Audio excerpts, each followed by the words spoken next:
ثم تعلمنا القرآن وقال صلى الله عليه وسلم يا أيها الناس قولوا لا إله إلا الله تفلحون وقال صلى الله عليه وسلم من مات وهو يعلم أنه لا إله إلا الله دخل الجنة أو كما قال عليه الصلاة والسلام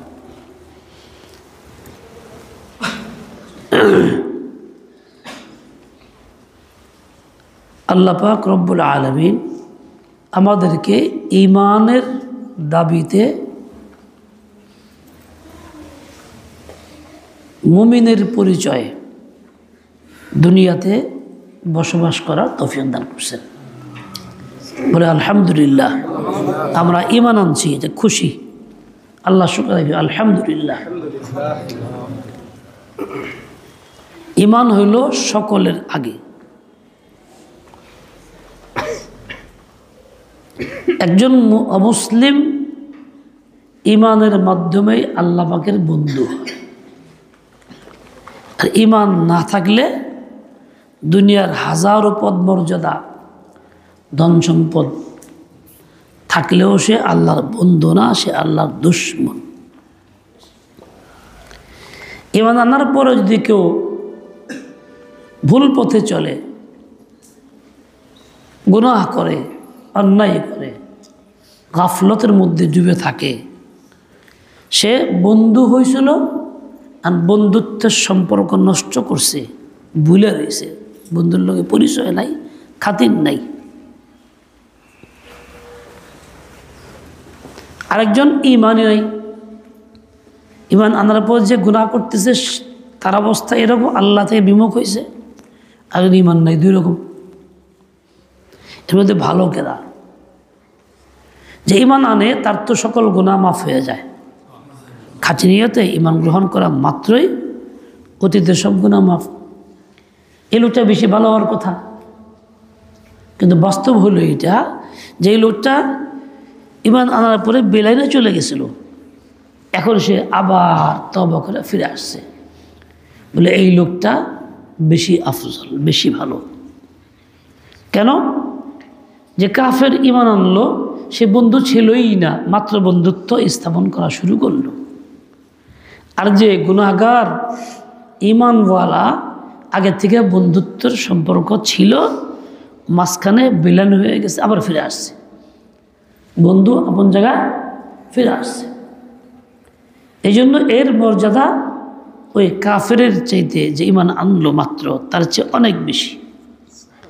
এর দ্বারা বোঝা গেল কি, তওবাটা আল্লাহর কাছে বড় পছন্দ।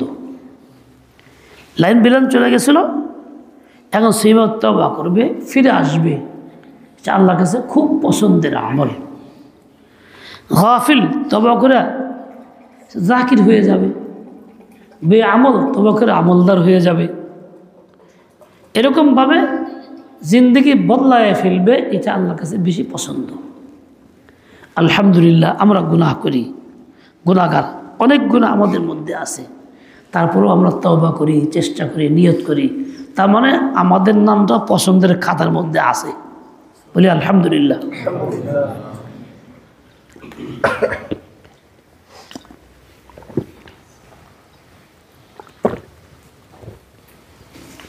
আলহামদুলিল্লাহ। আমাদের জীবনের প্রথম কাজ কি? প্রথম কাজ হলো ঈমান। এই জন্য আল্লাহর নবী ঈমানের দাওয়াত দিয়েছেন প্রথম। নবুয়ত পাওয়ার পরেই শুধু ঈমানের দাওয়াত, লা ইলাহা ইল্লাল্লাহ বলো তুফলিহু, এই দাওয়াত দিয়েছেন। সবাইকে একত্র করে বলছেন, ইয়া আইয়ুহান নাস, হে লোক সকল, কুলু লা ইলাহা ইল্লাল্লাহ, তোমরা এই কথাটা বলো, দিল থেকে বিশ্বাস করো, তুফলিহুন, তোমরা কামিয়াব হইবা। এই দাম দাওয়াত দিছেন, খাস দাওয়াত দিছেন। লোকজনকে দায়িকা খাওয়া দাওয়াত খাওয়াইছেন, দস্তখানায় রুটি গোশত দিয়া খাওয়া শুরু করছে, তিনি এই দাওয়াত শুরু করছেন। এবার দাওয়াত দিছেন। প্রথম কি ছিল? শুধু লা ইলাহা ইল্লাল্লাহ। প্রথম দিন নামাজ ছিল না, প্রথম দিন রোজাও ছিল না, সবাই কাফের। তাদের কুফর পরিত্যাগ করে ঈমান আনার দাওয়াত ছিল প্রথম দাওয়াত। এক দুই দিন না, অনেক দিন পর্যন্ত মেরাজ যাওয়ার পরে সে নামাজ আসলো, আগ পর্যন্ত কোনো নামাজ ছিল না, অন্য কোনো আমল ছিল না। তাই ওমর রাদিয়াল্লাহু আনহু বলতেন, তাআল্লামনাল ঈমান, আগে ঈমান শিখছি, সুম্মা তাআল্লামনাল কুরআন, পরে কোরআন শিখছি। মানে কোরআন নাযিল হয়েছে পরে, আস্তে আস্তে। এর অর্থ এই না, এই ধোঁকা না যে ঈমান ছিল খালি কোরআন শিখবা অনেক দিন পরে, তা কিন্তু না। ওটা ছিল তখনের সময়। এখন তো আমাকে ঈমানের ঘরে পয়দা হয়েছি, এনাও কোরআন আগ্রহ শেখা লাগবো। এই ঈমানের দাওয়াতের মেহনতটাই করতেছে বর্তমানে তাবলীগ জামায়াতের সুরতে, উলামায়ে কেরামের নেতৃত্বে যা পরিচালিত শুরায়ে নিজামের অধীনে তাদের এই কী চলতেছে, জঙ্গে ইজতেমাতে জোর চলতেছে, শুরু হয়েছে। এই ঈমানের দাওয়াতের মেহনত চলছে। তাই ওদিকে না তাকাই, দেখলেও যা না দেখলেও তাই, যে ওই দেখলেও যা না দেখলেও তাই, ওই চাই হয়েছে অন্তরে কোন তালে আইসে নেনে। ওই দেখলে আপনার কী হবো, না দেখলে কী হবো, বাচ্চাদের মতো হওয়া যাবে না, বয়স হয়েছে ভারসাম্য মতো হবে। কী বলি খেয়াল করেন, সব দিন আসুন না, আপনি সব দিন আসবেন না। হ্যাঁ, ও দরজা খুলবে, যা খোলার দরকার খুলবে, লাগানোর দরকার লাগাবে, ওতে আমার কিচ্ছু আসে যায় না, ওটা আমার দরকার না। সমস্যা হলে দিম্মাদার করবো, আমার দরকার হলো এইটা। হ্যাঁ, এখন এই দাওয়াতের মেহনত চলছে। যারা ভাগ্যবান যাইতেছে, অনেক শহীদ হইতেছে। আমরা যারা কোনো কারণে যাইতে পারি নাই, আমাদের দিলের ভিতরে ওই ফিকিরটা রাখি যে হ্যাঁ যাওয়া দরকার ছিল, পারলাম না, এবং আগে পরে কোনো ক্রমে চেষ্টা করি যাওয়ার জন্য, যাতে আল্লাহ পাক ওই মেহনতে আমাকেও শরীক করেন। মানে ঈমানের দাওয়াতের মেহনত যাতে আমিও করতে পারি, এই সুযোগ যেন আল্লাহ পাক আমাকেও দেন, এই ফিকির রাখা।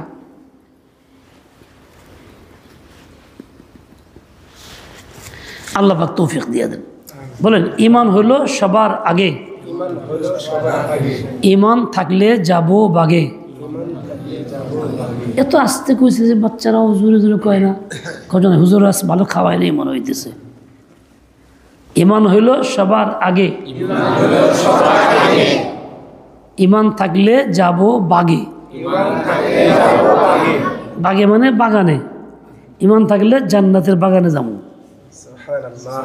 ঈমান হলো সবার আগে, ঈমান থাকলে কই যাবো? জান্নাতের। যদি উল্টা হয়, ঈমান না থাকে, তাহলে কই যাবো? জাহান্নাম। তো ঈমান আগে, এক নম্বর। হাদিসে পাকে আসছে, দুনিয়ার থেকে চলে গেল এই বিশ্বাস নিয়া, লা ইলাহা ইল্লাল্লাহ, এই বিশ্বাস নিয়া সে জান্নাতে যাবে। তাহলে আমার এই বিশ্বাসটা হলো আগে, এরপর হলো আমল। এখন এই ঈমান কোনটাকে বলে, কোন কাজের নাম ঈমান, আর ঈমান নষ্ট হয় কোনটা দ্বারা, এই দুইটা জিনিস জানা আমার জরুরি। এই দুইটা না জানলে ঈমান রক্ষা হবে কোন কাজে, না জানলাম তো রক্ষা করতে পারলাম না। ঈমান নষ্ট হয় কোন কাজে, না জানলাম তো কোন অতর্কিত কিছু করে ফেললাম, নষ্ট হইতেই থাকলাম, জানলাম না। একজন মানুষ খুব বয়স্ক, আমার এক সাথী ছিল মুফতি নজরুল ইসলাম, তার নানা। তারপর কয় কি, নানা নামাজ পড়ে, নামাজ দ্বারা গ্যাস ছাড়তেছে, নামাজ পড়তেছে। না না, তুমি যে নামাজ পড়া হইল না, কে তুমি যে ওজন নষ্ট হয়ে গেছে, কেন তো ওজন আছে, তুই কস কি?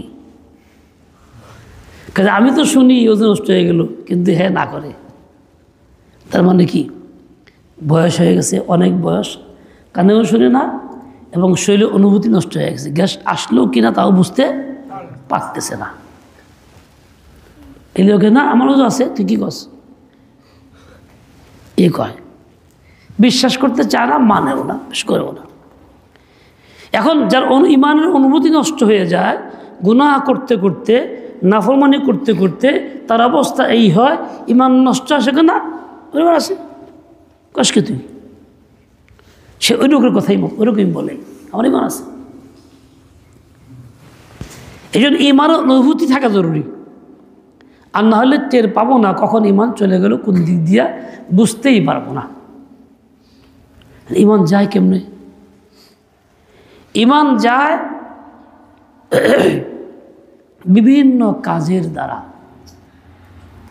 তার মধ্যে একটা নীতি কথা হলো এইটা, ইসলামের যতগুলি কাজকর্ম আদর্শ আমল আছে, ফরজ থেকে নফল পর্যন্ত, মুস্তাহাব পর্যন্ত, এর কোনোটাকে যদি আমি তুচ্ছ মনে করি, অপছন্দ করি, ভালো না লাগে,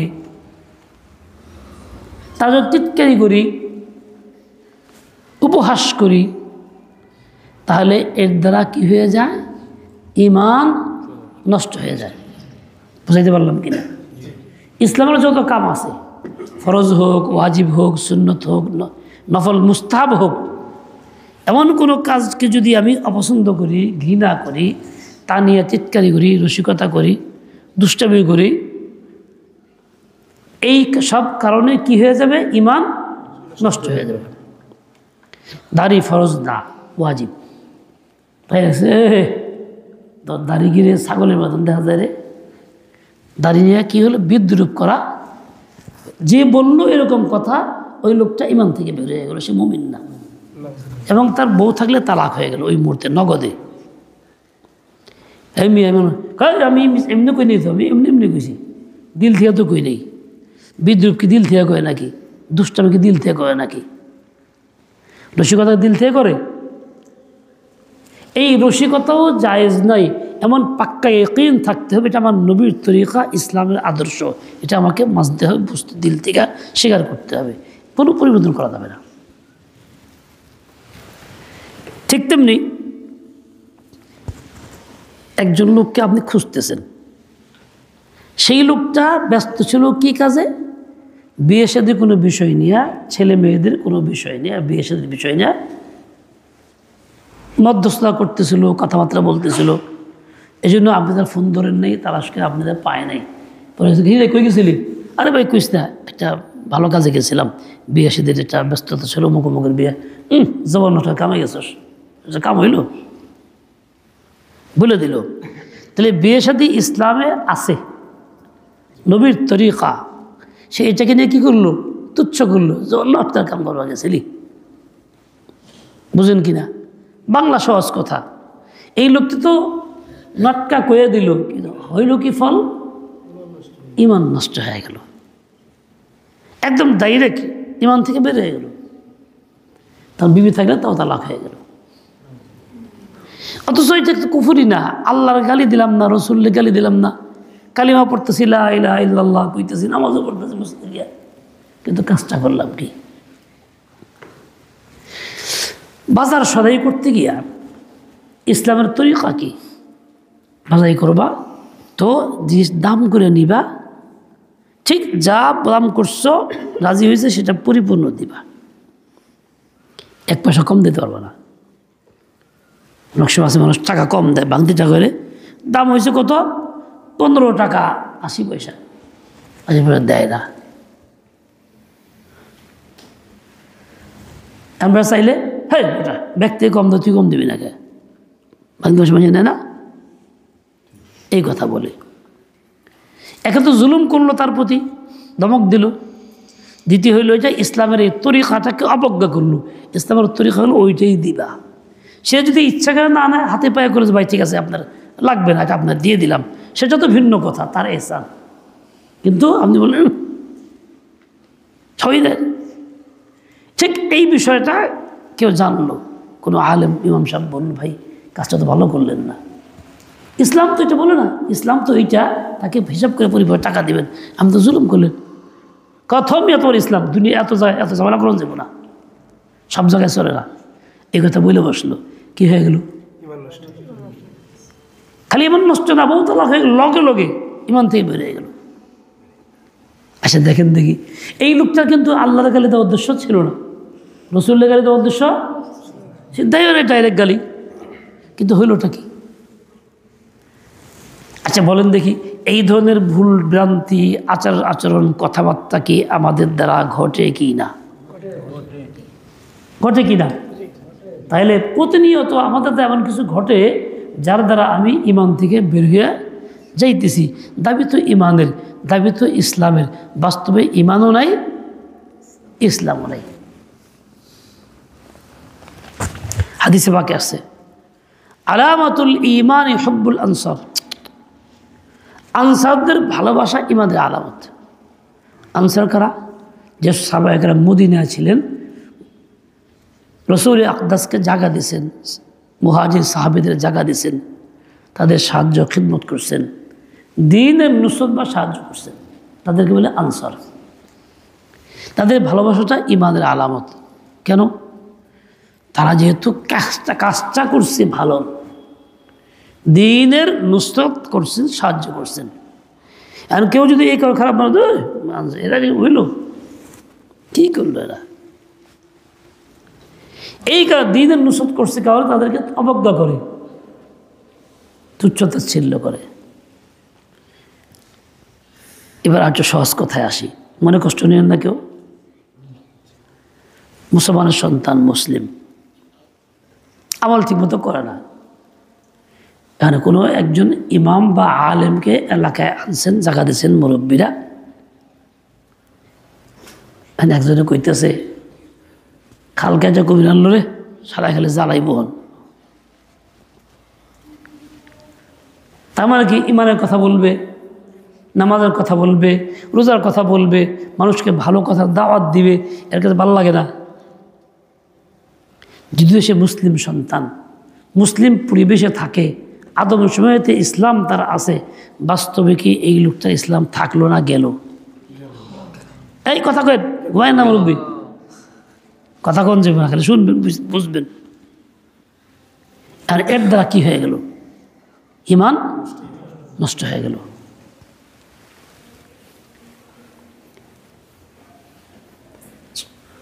তালাক দিছে, তালাক দিলে পরে 2-3 পক্ষের লোক খারায়া যায়, এক পক্ষ কিছুই হয় না, না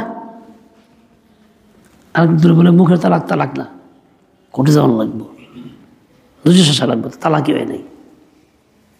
আচ্ছা এই দুই পক্ষই মুসলমান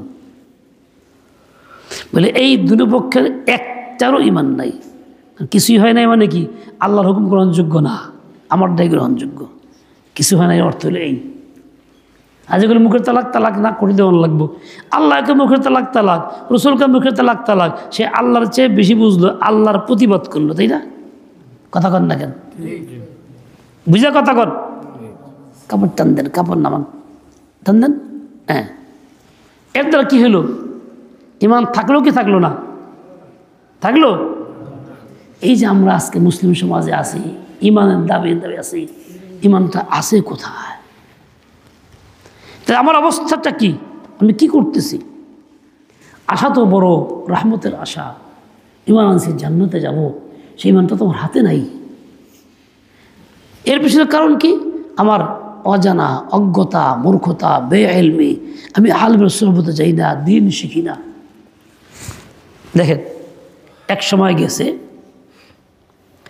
হেফাজতে ইসলাম যখন দিন বিরোধী কর্মকাণ্ডের প্রতিবাদ করছে, একদল কি করছিল? নবীর বিরুদ্ধে লেখালেখি করছিল। এখন জানে কি কয়? ব্লগার। কোরআনের বিরুদ্ধে, নবীর বিরুদ্ধে, আল্লাহর বিরুদ্ধে। হেফাজতে ইসলাম ওলামায়ে কেরাম একটা হেফাজতে ইসলাম করলেন, একটা অরাজনৈতিক সংগঠন, এই প্রতিবাদ করার জন্য শুরু করলেন। সারা দেশের মুসলমানদের কর্তব্য ছিল তার সাথে একমত হইয়া প্রতিবাদটা জানানো। কিছু মুসলমান কি শুরু করলো? হ্যাঁ, পক্ষ নিল, বিপক্ষে কথা বলা শুরু করলো। সংসদে পর্যন্ত আপনি হেফাজত ইসলামের দায়িত্ব কে দিছে আপনারে? আপনি ইসলামের হেফাজত করার কে? হেফাজত করবো আল্লাহ। এসব বক্তব্য সংসদও দিল। তারা দিল কারা? হিন্দু, ইহুদি, খ্রিস্টানের সন্তান, মুসলমানের সন্তান। তো ইসলামের হেফাজত করা আমাদের দায়িত্ব আল্লাহ তাআলা দিয়েছেন। সে দায়িত্ব পালন করতে গেলে তো আল্লাহর এই দায়িত্বটাকে অস্বীকার করলাম কি না? কথা কন না কেন? যে আপনি কেরা হেফাজত ইসলাম করান, হেফাজত তো আল্লাহ করবো, আপনাকে এই অপব্যাখ্যা দেওয়া শুরু করলো। এর দ্বারা কি ইমান থাকলো না গেল? শুনে কন, ইমান থাকলো না গেল? এইভাবে আমার আপনার কাজকর্মের দ্বারা বারবার প্রমাণ হইতেছে ইমান নাই, ইমান নাই, ইমান নাই, ইমান নাই। নামাজে পড়ি, রোজাও করি, হজ করি, একেবারে কপালে বড় দাগ আছে নামাজ সাজদা করতে করতে, কিন্তু ভিতরে কি নাই? ইমান নাই। আর এই অবস্থায় দুনিয়াতে গেলে বেঈমান হইয়া যাইতে হবে, বেঈমান হইয়া যাইতে হবে। কোনো এক লোক, বাস্তব ঘটনা বলি, বড় ফ্যামিলি, টাকা পয়সা আছে বহুত, জমিদার ফ্যামিলির লোক, জমিওয়ালা। এখন এর দাদাও বোনদের সম্পত্তি দেয় নাই, এর বাবাও দেয় নাই, এও দিচ্ছে না। তো একজনই বলছে তুই বোনের সম্পত্তি দেও না, কে দূর বোনের সম্পত্তি দেব না, বাপ দাদা কেউ দেন, আমিও দেব না, তাতে যাওয়া অজ্ঞা। এর দ্বারা কি হলো? কোন ইসলাম মানা হইল, কোরআন মানলো? তুমি না, ডাইরেক্ট কোরআন নাই, এটা কোরআন মানলো? অস্বীকার করলো, প্রতিবাদ করলো, প্রতিপক্ষ হইল। ইমান থাকলো কি থাকলো না? ইমান থাকলো না। অথচ ইমান আগে, আমল পরে। হজ আগে না, আগে ইমান। রোজা আগে না, আগে ইমান। দান করা আগে না, আগে ইমান।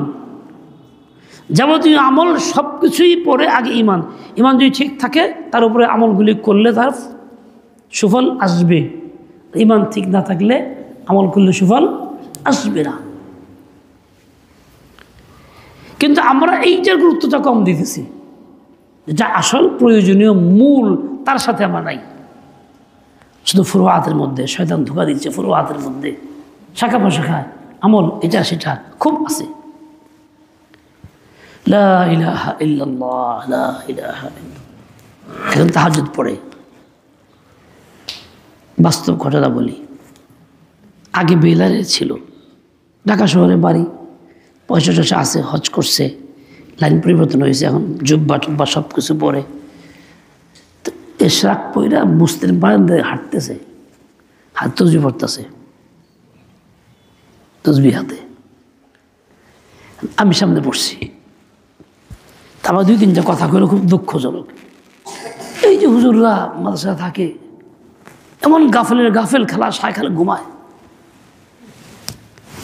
একটার মধ্যে তাহাজ্জুদের মধ্যে আয় না। আমি শীর্ষে তুইটা তাহাজ্জুদ পড়ি, হিনায়া ফজরে পড়ি, আমল করি, ইশরাক পরে বেলা উঠলে পরে যাই। তার নিজের আমলের কি হইল? ইজহার বা প্রকাশ করা শুরু করলো। এই একটা আমলের কথা অহংকার, আমি এই করি সেই করি। দ্বিতীয় কথা, ওই বিপরীতটা বললো, হুজুররা এত আলছে, এত মুক্তমুখ করে নিজের বরত্বটাও প্রকাশ করলো, অন্যকেও তুচ্ছতাচ্ছিল্য করলো, আলেমকে। আমল তো করছে, কিন্তু এই আমলটা গ্রহণযোগ্য হবে কি হবে না? কেন হবে না? বলে এই আমলটা আল্লাহর জন্য হয় নাই, ইমানের তাকাজায় হয় নাই। ইমানের তাকাজায় যদি হইতো, আল্লাহর জন্য হইতে তাহলে বলতো আফসোস, কত ভুল করছি জীবনে, আরে আগে লাইন টাইন পাই নাই, আলহামদুলিল্লাহ, দোয়া করি নজর, চেষ্টা করতেছি, আল্লাহ যদি আমার কবুল করে। তেমন তো কিছু পারি না। এটা হলো ইমানের তাকাজায় এবং আল্লাহর জন্য। আর আগের কথাটা বোঝা গেল কি? আল্লাহর জন্য না। কি বোঝা গেল? আল্লাহর জন্য।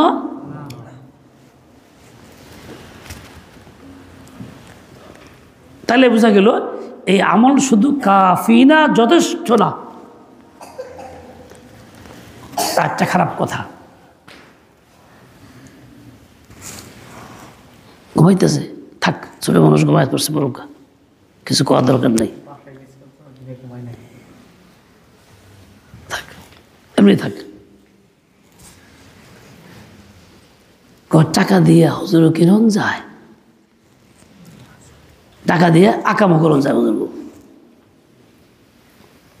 তাই হুজুরকে মন্দ গেল কইতে কইতে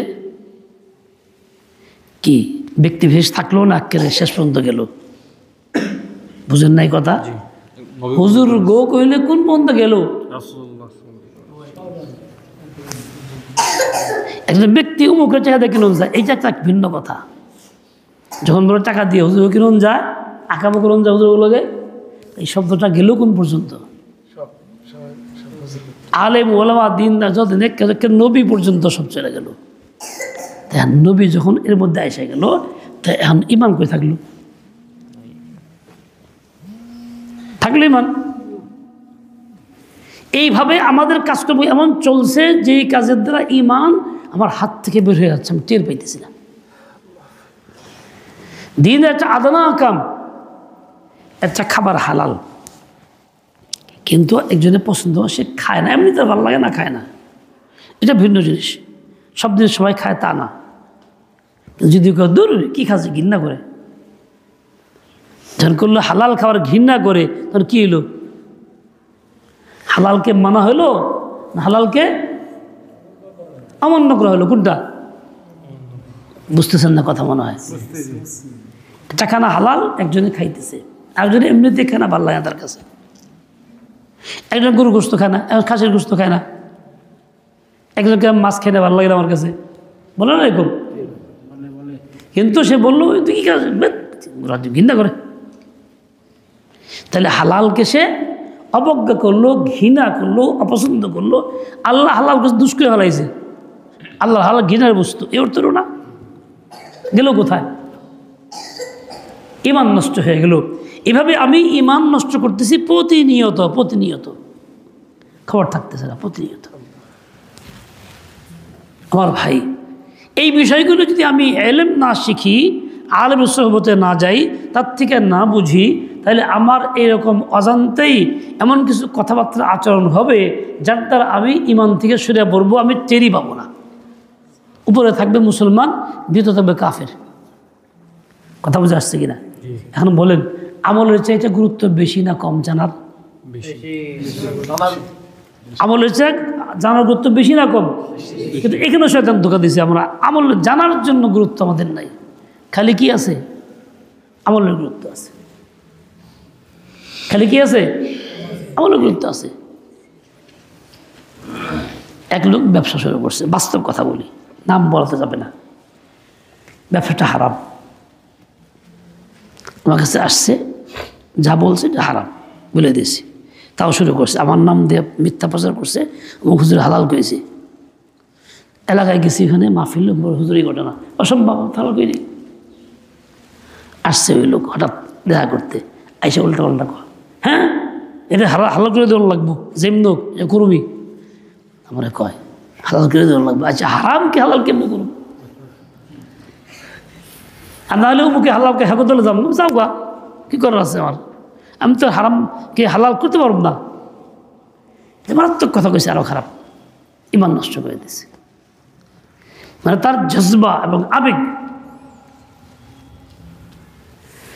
আল্লাহ মাফ করো, এইভাবে নিজেকে ধ্বংস করতেছি, খবর থাকতেছে না। দেখেন, এক কোম্পানি মাল সেল দেয়, বোঝার চেষ্টা করেন, মাল সেল দেয়, মনে করেন সাবান সেল দেয়। সারা দেশে অনেক সেল দেওয়ার জন্য কী প্রক্রিয়া করছে? মেম্বারশিপ। তুমি মাল সেল দিবা, তুমি প্রথম কিনলা, তুমি এই মালটার দাম পাইবে এত টাকা কমে। সে একজনকে বানাইলো, তার থেকে সে আর 2 টাকা করে পাইল। কিন্তু 2 টাকা করে পাওয়ার কারণে ওই লোকের 2 টাকার যে যতটুকু লাভ কোম্পানি করছে, ওই দ্বিতীয় লোক থেকে তার একটা অংশ এর আমল নামায় আসলো। এরকম বাড়তে থাকলো।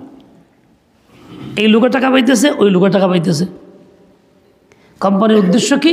এভাবে ওই টাকার লোভে সব কিছু প্রচার করবে আর বিলি করবে, মাল কাটবে। যদি বলি এটা তো করা যাবে না, কোথায় মাল তো কাটবে না, ব্যবসা করুন কেমনে? এটাকে সে হালাল মনে করে, 10 জনের লোভ দেয়। এখন এই যে প্রথম ব্যক্তি মাল কিনছে আমার থেকে 20 টাকার, এই লোক সরাসরি 20 টাকা দিয়ে বিনিময় করছে, মাল পাইছে। দ্বিতীয় ব্যক্তি সে কিনছে এর থেকে টাকা দিয়ে বিনিময় করছে, কিন্তু এই লোকের পয়সা টাকা এর কাছে যে আসলো, কিসের বিনিময়ে আসলো? তৃতীয় ব্যক্তির টাকা এর কাছে আসলো কিসের বিনিময়? এ তো এর থেকে মাল কিনেও নাই, বিনিময় ছাড়া। এর নাম সুদ। এর নাম কি? সুদ। আর সে বলে তো তাহলে হালাল, কোনো সমস্যা নাই। যেটা আল্লাহ কয় সুদ সেটা কি কয়? হালাল। ইমান থাকবো? থাকবো না। এভাবেই সে বের হয়ে যাচ্ছে ইমান থেকে, খবর থাকতেছে না। এভাবে আমি বিভিন্ন প্রক্রিয়া ইমান থেকে বের হয়ে যাইতেছি। আমার ভাই খুব সাবধান, খুব সচেতন হই। লা ইলাহা ইল্লাল্লাহ মুহাম্মাদুর রাসূলুল্লাহ আশহাদু আল্লা ইলাহা ইল্লাল্লাহ ওয়াহদাহু লা শারীকা লাহু ওয়া আশহাদু আন্না মুহাম্মাদান আবদুহু ওয়া রাসূলুহু। এগুলি জানি, আলেম সুহবতে বসি। বেহেশতি জোর কিতাব আছে, সেই কিতাবটা কিনি, শুরু দিয়ে গেলে বর্ণনা আছে, কোনটা করলে ইমান থাকে, কোনটা করলে ভাঙ্গে, সেগুলি পড়ি। পড়তে না পড়লে কারোর থেকে পড়াইয়া শুনি, বাড়িতে তালিম করি, চর্চা করি, তাহলে ইমানে থাকতে পারবো। আল্লাহ পাক তৌফিক দিয়ে দেন। শুরুতে বলছিলাম এরকম ভাষা নিষেধ, মুরব্বী আবার বসে গেছে, ভুলে গেছে। বিনা কারণে এরকম ভাষা নিষেধ বলছিলাম, ভুলে গেছে, আবার হেরে বসে অভ্যাস হয়ে গেছে। নামাজ পড়া আগেও দেখলাম আজানের পরে কাতারের মধ্যে কথা হইতেছে, কেউ কেউ বলতেছেন। নামাজের পরেও দেখলাম সুন্নতের সময় নফর কেউ কথা বলতেছেন। মসজিদটা কথা বলার জায়গা না, কথা বললে গুনাহ হয়। আসছে নেকির জন্য, খেয়াল রাখবো ভবিষ্যতে যাতে মসজিদে এসে কথা না বলি। প্রয়োজন থাকতে পারে বাইরে গিয়ে কথা বলে ফিরে আবার আসি। প্রয়োজন পুরো হইলো, ওনার থেকেও কি বাঁচলাম। হয় মিয়া বুঝতে কথা বললে উল্টা, হ্যাঁ কথা বলে কিসে, তাহলে কি হবে? বড় গুনাহ হইল। এই জন্য এরকম না করি। আল্লাহ আমাদের হেদায়েত দেন, সেই বুঝ দিয়ে দেন। ওটা লাগবে না, আমি এসে চলে যাচ্ছি। আল্লাহ সুবহানাকাল্লাহুম্মা ওয়া বিহামদিক